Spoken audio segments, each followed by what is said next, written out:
Fala galera braba da astronomia, eu sou o Bismarck Mesquita e nesse vídeo a gente vai estudar sobre período sideral e período sinódico, resolvendo algumas questões das seletivas online de astronomia. Esse também é um conteúdo que vai ser bem rápido e bem introdutório.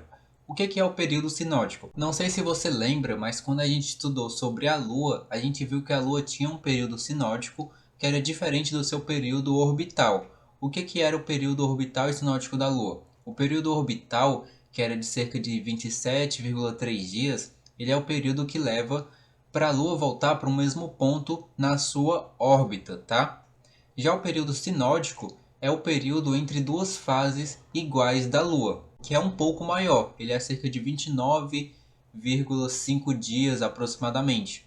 Então a gente tem uma diferença entre período sideral e período sinódico. Já que o período sinódico é o período para a Lua voltar para a mesma fase, então é o período entre duas configurações planetárias, né? Por exemplo, quando a Lua está em oposição ao Sol, a gente tem uma Lua cheia. E o período para ela voltar para essa Lua cheia é de 29,5 dias aproximadamente. Esse é o período sinódico da Lua. E aí a gente vai calcular esse período também para outros astros no nosso sistema solar. Para a gente calcular o período sinódico, a gente tem que levar em consideração a velocidade relativa do astro na sua órbita. O que é a velocidade relativa? Se você não viu aí nas aulas de física. Se eu tenho, por exemplo, dois carros aqui, ó, a uma certa velocidade, digamos que um esteja a 20 km por hora e tenha outro carro a 30 km por hora. Esses dois carros eles estão indo na mesma direção, então eles vão ter uma velocidade relativa, a velocidade com que um se afasta do outro. Esse que está a 30 km por hora, ele vai estar mais rápido, né? E a velocidade com qual ele vai se afastar do outro é a velocidade relativa, que no caso vai ser de 10 km por hora. Eles estão indo na mesma direção, então a velocidade relativa vai ser igual a 30 menos 20, que é igual a 10 km por hora.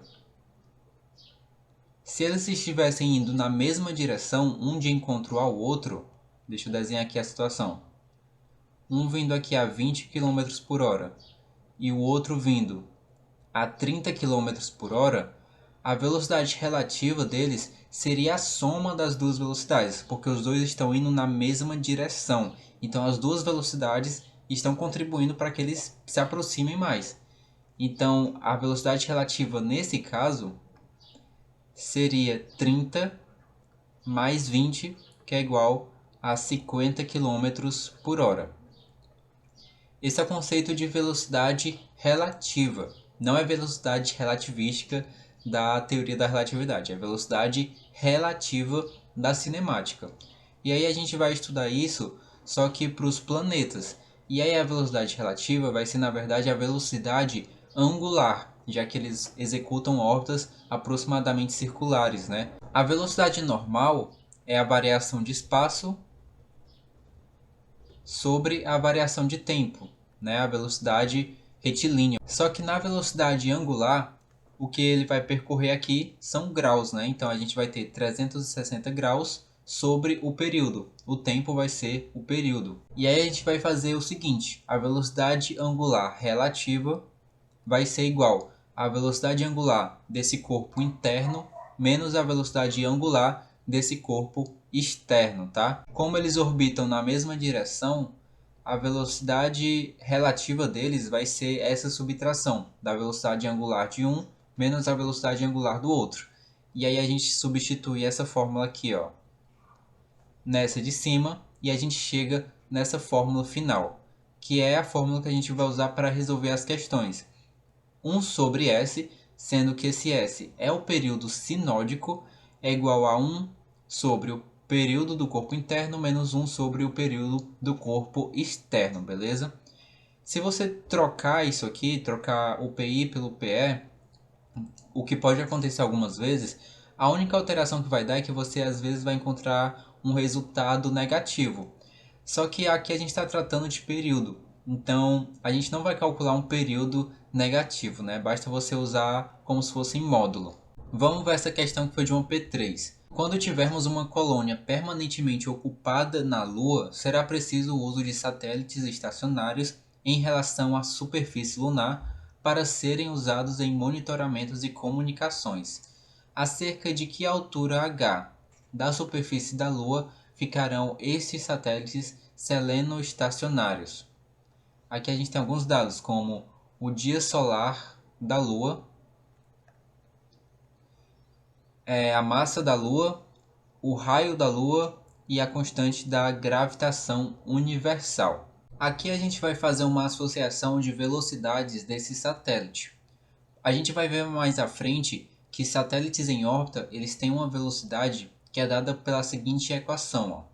A gente tem que v ao quadrado vai ser igual a g, que é a constante da gravitação universal, vezes a massa do corpo central sobre r, que no caso é a distância do satélite até a Lua. E a gente também tem que uma velocidade em uma órbita circular, v vai ser igual a 2πr sobre o período, né? Só que nesse caso o período vai ser o próprio período de rotação da Lua, já que ele é um satélite que vai estar estacionário. Ele vai estar rotacionando junto com a Lua.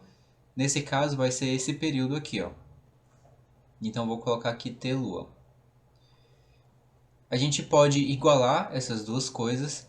Basta elevar esse V aqui ao quadrado e elevar tudo isso aqui ao quadrado.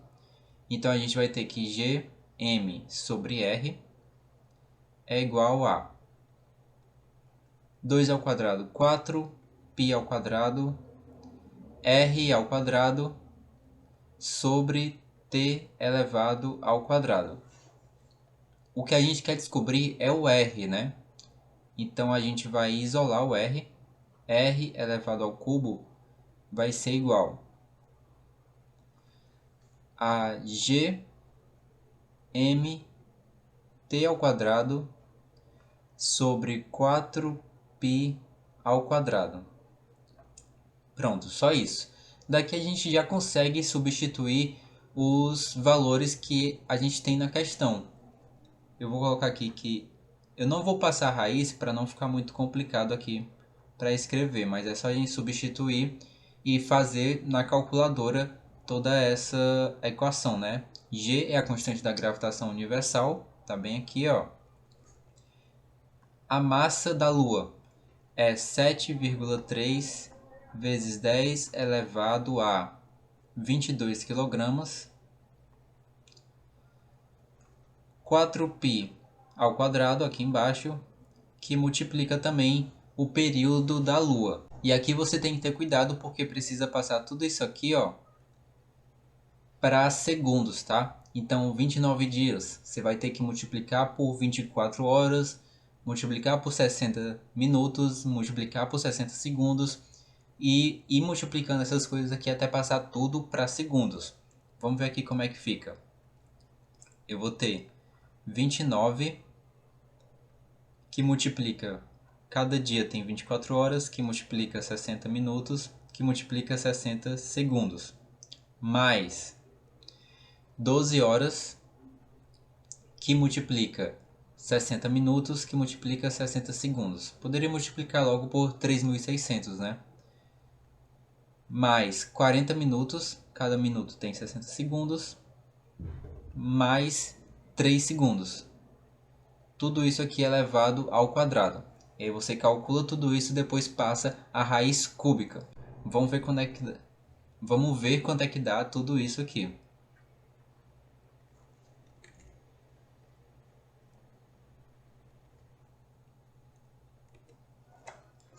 Bom, isso aqui, fazendo a calculadora científica, deu aproximadamente 9,29 vezes 10 elevado a 7 metros, né? 7 metros. Só que eu quero usar isso aqui em quilômetros, já que a gente tem o raio da Lua em quilômetros também. Então, isso aqui vai ficar 9,29 vezes 10 elevado a 4 quilômetros. E aí, lembrando que esse R é a distância do satélite até o centro da Lua, tá? Por isso a gente precisa substituir esse raio da Lua aqui. Então você passa isso aqui para quilômetros, vai ficar aproximadamente 9,29 vezes 10 elevado a 4 quilômetros. E aí a gente tem que subtrair. A altura H vai ser igual a esse R que a gente encontrou, menos o raio da Lua. Você subtrai disso daqui. Isso aqui vai ficar aproximadamente, H vai ficar aproximadamente 91.199,9 quilômetros. Aproximadamente 91 mil quilômetros. Então o item correto é o item D dessa questão. Aqui a única coisa sobre período sinódico que a gente precisava associar é que na órbita circular, como ele iria acompanhar a órbita da Lua, o período dele seria exatamente o período de rotação da Lua, tá? Agora vamos para uma questão que ela tem duas partes. Uma parte a gente tem que resolver com conteúdos que a gente viu na playlist passada, que foi sobre medidas, e a outra parte a gente faz com período sinódico. Determine-se um astrônomo no equador da Terra utilizando um telescópio refrator de 0,65 metros de abertura conseguiria resolver um satélite durante a sua passagem zenital. Então, para isso aqui a gente precisa usar aquele conceito de resolução angular do telescópio, né? Além disso, calcule a cada quanto tempo essa passagem ocorre, ou seja, período sinódico. O satélite tem um formato esférico de 2,5 metros de raio, possui uma órbita no plano equatorial terrestre com um período orbital de 3 horas e orbita no mesmo sentido que a rotação da Terra. Dados: período de rotação da Terra é isso aqui, massa da Terra, raio da Terra, constante da gravitação universal. Então vamos fazer primeiro essa determinação aqui, ó, se o satélite consegue resolver esse asteroide. A gente sabe que a resolução angular de um telescópio, ou se o telescópio consegue resolver esse satélite, né? De onde é que eu tirei asteroide? A resolução angular de um telescópio é igual a 1,22 que multiplica o comprimento de onda em que está sendo feita a observação, no caso é 550 nanômetros, sobre o diâmetro do telescópio. Essa é a resolução angular do telescópio. E aí, essa resolução angular do telescópio, ela precisa ser menor do que o diâmetro angular do objeto que está sendo observado. O diâmetro angular desse objeto ele precisa ser maior do que a resolução mínima, né? Então, o diâmetro angular do objeto vai ser igual ao diâmetro real do objeto, no caso, é o diâmetro real do satélite sobre a distância do satélite até o telescópio. A gente pode calcular cada coisa aqui de forma separada e ver se a resolução angular do telescópio é menor do que o diâmetro angular do satélite mesmo. Então aqui, por exemplo, ficaria 1,22 que multiplica 550 nanômetros é 5,5 vezes 10 elevado a menos 7 metros. E o diâmetro de abertura do telescópio é 0,65 metros. Com isso a gente vai ter aproximadamente 1,03 vezes 10 elevado a menos 6. E agora o diâmetro angular do satélite. A gente tem o diâmetro do satélite, só que a gente não tem a distância dele até o telescópio. Para isso, a gente vai ter que usar a terceira lei de Kepler para descobrir a distância dele. A gente sabe pela terceira lei de Kepler que t ao quadrado sobre r elevado ao cubo é igual a 4π ao quadrado sobre g, que multiplica a soma das massas. Só que a massa do satélite vai ser muito menor que a massa da Terra. Então aqui a gente tem apenas a massa da Terra. E o que a gente quer descobrir é esse r aqui, ó. Esse r é a distância do satélite até o centro da Terra. Então a gente tem r ao cubo vai ser igual a g mt, que é a massa da Terra, sobre 4π ao quadrado, que multiplica o período elevado ao quadrado. Bom, eu não vou escrever todos os dados aqui, mas basta substituir com os dados que a questão nos deu. Então a gente tem 6,67 vezes 10 a menos 11, que é a constante da gravitação universal, multiplica a massa da Terra, que é 5,97 vezes 10 elevado a 24 kg. Multiplica também o período do satélite, só que o período dele vai estar aqui em horas, né? Então a gente multiplica 3 vezes 3.600, que é para transformar em segundo. Então a gente tem 3 vezes 3.600 e isso elevado ao quadrado. Não pode esquecer de elevar ao quadrado. E divide por 4 vezes π ao quadrado. A gente precisa tirar a raiz cúbica disso. E aí a gente tem que esse r ele é aproximadamente 1 vezes 10 elevado a 7 metros. Eu vou escrever logo em quilômetros. 1 vezes 10 elevado a 4 quilômetros. Lembrando que esse r é a distância do satélite até o centro da Terra. Essa distância que a gente precisa aqui, ó, é a distância do satélite até o telescópio. E o telescópio está na superfície da Terra, né? A gente precisa subtrair o raio da Terra para descobrir a distância do telescópio até o satélite. Com isso, a gente tem que esse d é aproximadamente 4.186 quilômetros. O diâmetro real do satélite, como ele tem 2,5 metros de raio, o diâmetro real vai ser 5 metros. Aqui embaixo a gente vai ter 4,18 aproximadamente vezes 10 elevado a 6 metros. E aí a gente vai ter o diâmetro angular desse satélite, tá? 5 dividido por isso vai ser aproximadamente 1,194 vezes 10 elevado a menos 6. Isso aqui que a gente obtém é em radianos, tá? Então você vê que sim, o diâmetro angular do satélite ele é maior do que a resolução angular do telescópio. Então a gente já tem a primeira resposta que a gente precisava. Sim, ele conseguiria resolver o satélite. Agora a gente precisa descobrir a cada quanto tempo essa passagem zenital ocorre. Por que esse período não vai ser exatamente o período orbital do satélite? É um período sinódico, porque a gente tem aqui a Terra, ó. Digamos que aqui seja a Terra. Está aqui um observador. Aí está aqui o satélite. E está aqui o zênite do observador. O satélite está passando pelo zênite, né? O satélite vai fazer aqui a sua órbita, mas ao mesmo tempo a Terra vai ter uma rotação, né? Então esse zênite aqui, ó, vai ser deslocado. Então quando o satélite voltar para o mesmo ponto da sua órbita, a órbita do satélite é de 3 horas, né? O zênite não vai estar mais exatamente aqui na mesma direção que o satélite. Ele vai estar um pouco deslocado. Então por isso que a gente precisa do período sinódico e não do período sideral do satélite. Pela fórmula, a gente tem que o período sinódico, 1 sobre o período sinódico, nesse caso aqui vai ser 1 sobre o período do satélite menos 1 sobre o período, no caso, o período de rotação da Terra, né?